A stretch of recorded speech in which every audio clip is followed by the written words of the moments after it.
M0FXB Yaesu FTM500, latest flagship C4FM VHF UHF Bluetooth APRS GPS transceiver from Yaesu. So yeah, it's very nice. Have a look here. I've actually got an RJ45 separating my unit. I just bought a normal RJ45 and it works fine. And the Bluetooth works well. And I've added a voice module into my one as well. So let's have a quick look what's in front of us. At the moment we're in memory mode. How do we go into memory mode? We go VM here. Push it, we're in VFO mode. We can change the frequency by turning the VFO knob. We can hold down and we can type in a frequency as well. And it's in there. And to go back to VFO mode, just press it, which is very nice. I've got some of my favourite memory channels in here. I used RT Systems. When they eventually bring out the Yaesu software, we'll have a play with that, but I've used it on the FTM500 and 400. It works fine. So just going through some of my favourite memory channels that I use. So yeah, Bravo Sierra in Bristol, GB3FI. Then I've got, let's have a look now, IS, which is a repeater on Bleeding Hill, a digital repeater. So mode-wise, how do you change modes? You just tap the screen. FM, digital narrow. If you want voice wide, you have to go into the menu and add that. But otherwise, it's quite straightforward. We've got the classics, or GM and DX button on top. If I can get a better focus for you. So if you want to log into the hotspot, which is turned on at the moment, just hold it down. Let's go back again. We've got quite a good back button here, nice clear back button. So hold down the DX. And it's logged in straight away. It's actually logged in, looking at that frequency, into my local repeater, GB7IS, which I'm quite pleased about, because I always wonder if my antenna's gonna get to that. And we can make, we can search different connections and rooms in there. So C4FM really is one of the most simplest systems to use. You just put in your call sign, back out. We actually turn it off and then turn it on again. There's the on off button there. You'll see my call signs in M0FXB, which you put in when you first get to the radio. There is a menu number, I can't remember which one, for entering your call sign if you don't put it on when you first get the radio. If you notice on my B section, now the way you can change the frequency and the channel on the B section, but the way you actually do it, well, let me just show you, we've got a sub control here, look, so APRS is turned on now. But the way they've done it is if you want to go down to the B section for transmit, you actually have to press this up and down arrow here, and it brings it up, so it effectively swaps it. So now we've got APRS on the A band, which fully works, and you'll get C4FM and analog on the A band and the B band here, and you'll get it simultaneously regardless, which is pretty good. And then if we just tune through, let's go to see if we can find some activity here. Try and find a weaker station. If I go back to VFO mode, we'll just type in, hold down. We can use the microphone, by the way. It's a very nice microphone, 145. It's the same one they've used on the 200 and the 300, the microphone, which is here. It's a really good microphone. You can control a lot from the microphone. So let's just swap it a minute. If we hold down the two arrows, it will actually copy to the sub VFO. So we'll just bring that up with the up and down arrow. That's better, because we haven't got the APRS running on that. Try and find, there's something there. Turn that up. Independent VFOs, except for when you turn on the AES system. Remember, there's a built-in speaker here. Then it sort of, well, to me, it just stops working. So, wow, that's a strong signal. I'm not sure where they are, but I was going to, there, look at the SDX, ready at the top here, SDX. It's like a preamp. I've really enjoyed my fishing. So there you are, let me know.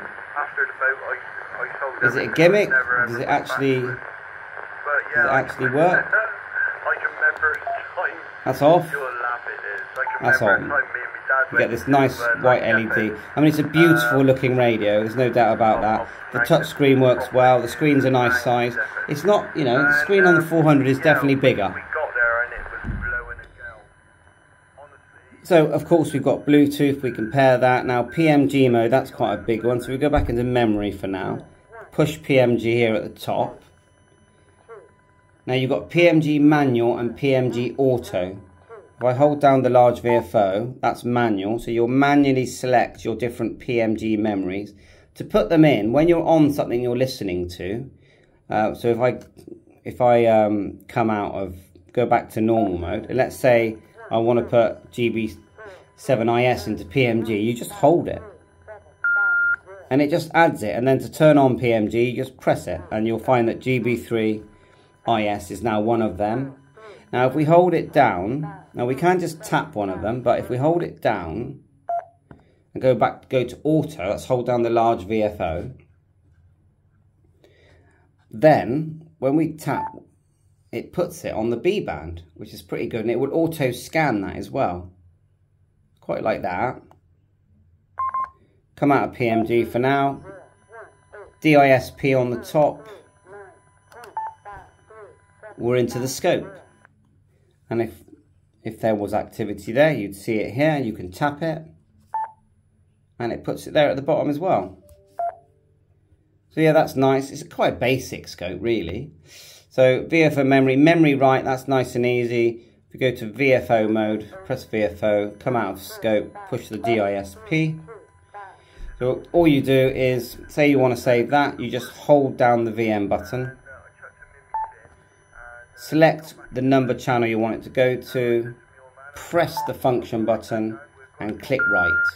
If you go back to VFO, so back to memory mode, push the VM.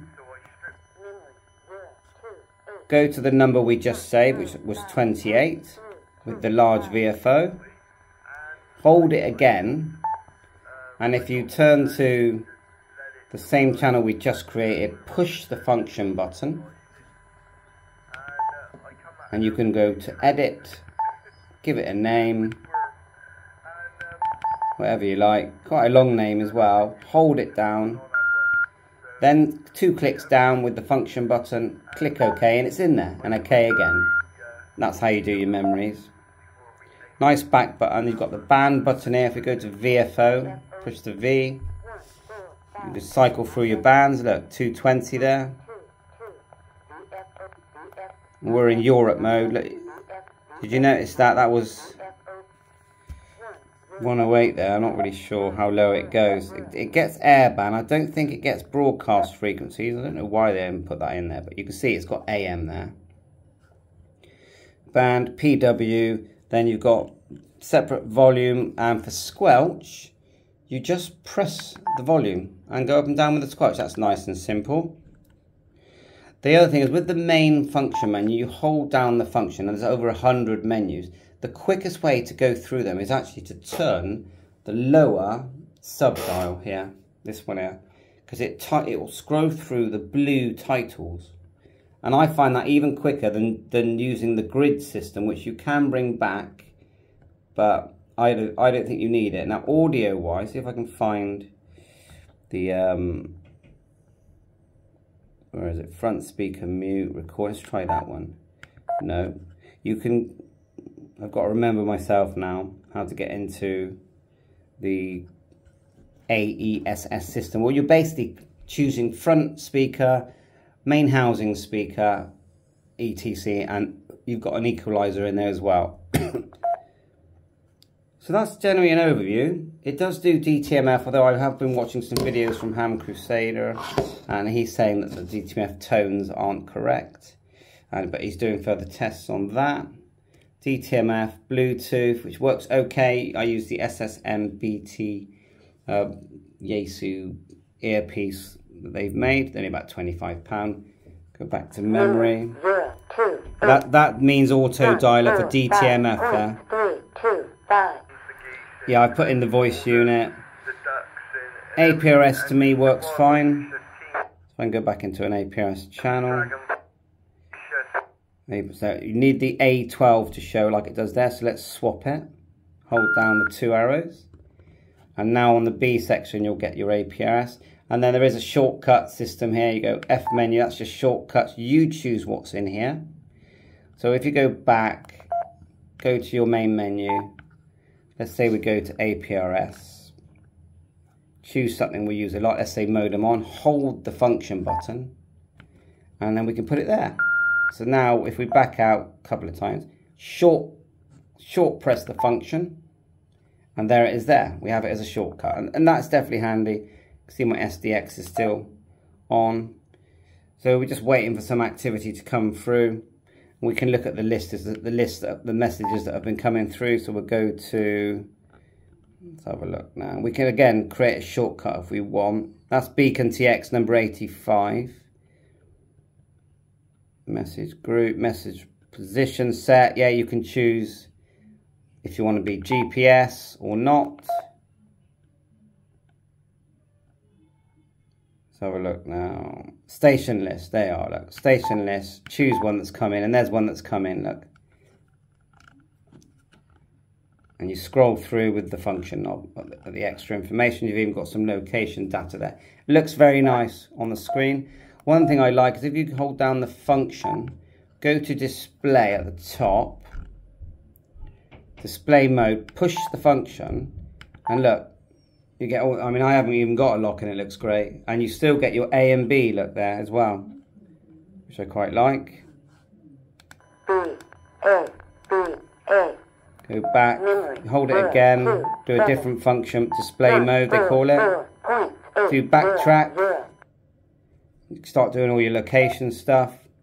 You've got DG ID as well. Let's quickly go through the menus. Brightness, yeah, you can change the frequency color, you can change the band scope to wide and narrow. Location info, compass. Mic gain, automatic, yeah, it's got automatic mode, so you know, it will switch between digital and analog automatically. PMG, repeater shifts, most of that stuff is in the config section. And the signaling section, put your repeater shifts and tones. And on and on. It's, you know, it's the flagship model. So I like it. I think it's a good set. I think if you've got an FTM500 and you prefer a bigger screen, then I would say, you know, I would say, well, there's not a massive change to this radio. It's a different style in the way of its design is different. There you are, it's got some weather coming through there. If we just scan over here, I've still got my FTM500, which I still really like. So my choice is just to have them both, really. And I can put one in the car, take it anywhere I like. So thanks for watching my channel. It's a fun radio. It does have an SD card. It will get the free software eventually, and it does work on PDN mode via what the WiresX system works very well on that. I've tested it on that. Catch you on air 7.3. All the best. Bye for now.